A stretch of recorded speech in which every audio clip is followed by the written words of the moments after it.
Hey guys, welcome back to A Slice of Gaming, the only Python 4 here with another part of Kirby Superstar for the Super Nintendo. So the last time we left off, we finished off all of the planets except for this face planet that suddenly appeared, so let's go check it out.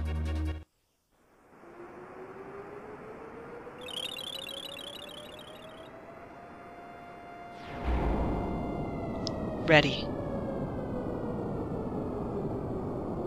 I will grant you one wish. Well, I want to control Popstar. Okay, 3, 2, 1, blast off. Wow, it worked! The sun and moon are fighting? Go find Nova! All my plans worked! Popstar is all mine! Now I can do anything! I must be going now.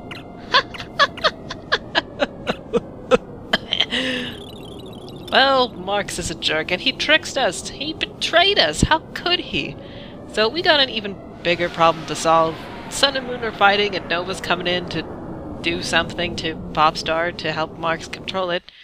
So we gotta stop this mess, and the Sun and Moon are actually working together to help stop this situation from getting worse. So let's go into Nova and stop him.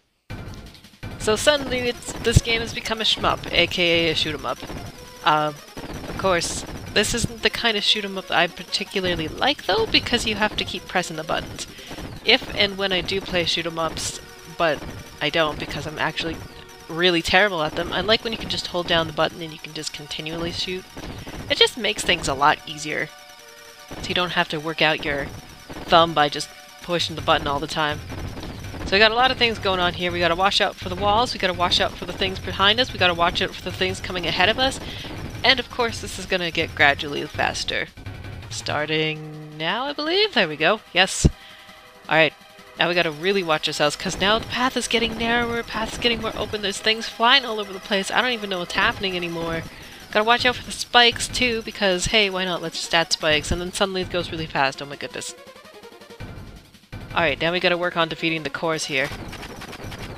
So we'll slowly rotate around here, and of course as we blow them up, things will get gradually a little bit faster each time. Oh jeez. And at one point it will stop and decide to go backwards, because why not? So we have to navigate our way through what we just destroyed to defeat the last two that are available. You can see the heart on the inside, electricity going around it. There's one. I don't think I'm gonna get past this without taking some damage yet. I didn't think that was gonna be a thing. Couldn't get out of that safely. Now the unfortunate thing is the health that we dealt with, or received, carries over to the next round, which is against Marx himself, and I love this battle. The music here is awesome too. Alright, so let's make a friend. To begin with, let's go back to Mirror for ourselves and have ourselves a battle. And as you can see, the helper is doing so well so far. He's just destroying all the things. So you have to be careful as to where Marx's plant those seeds, because then there'll be vines that pop out. And he's also going to follow either you or the helper around and pop up suddenly out of nowhere. Also, when you see him on the side at any time, just get out of the way. Because he's either going to shoot giant laser beams or knives at you. Oops. Watch out. That's why guard is so nice. And, oh, that's the big shot there. I hope I don't... Oh no, I'm good. That's good. And as he gets gradually weaker, he'll start to warp all over the place. Oh no, I lost my power. Gotta go grab it here. There we are. Mirror, you don't have to attack nothing. Just throwing that out there. Alright, let's move before Marx comes up. Nice. I forgot that you could use the dash attack too. There's the knives. You didn't have to jump there once again. Sorry for that minor interruption there. Just keep guarding. Get out of the way! Oh, he's not doing his big shot. Now he is. It's when he makes that weird face. I'm not going to even bother with the helper at this point because... whatever. It's just gonna be me versus him. Oh, splitting open for a black hole! Don't get in there! That was easy enough. Oh, suddenly he's at the side. Right where I was.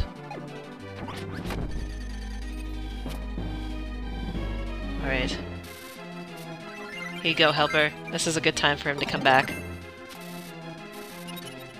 All the help I can get, why not? Uh-oh, big shot! Get out of the way! Nice. So, the odd thing about Marx is that he wears the mirror hat.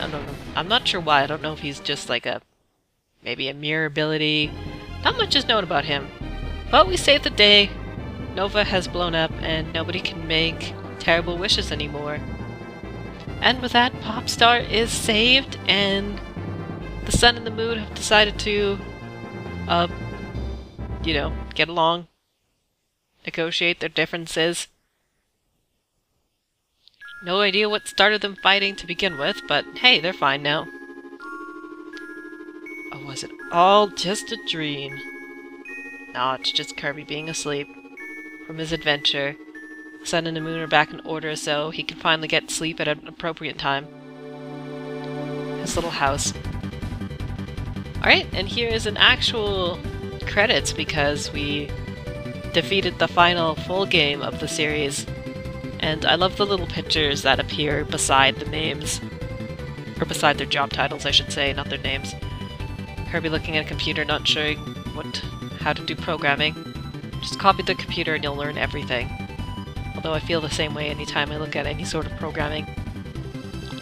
So this is kind of an odd tangent to go down, but it's always nostalgic in another way when you look at an older game's credits. And you look at how many people were working on one thing of the game. So for example, there are 3 people here, 4 people I suppose, for CG designer,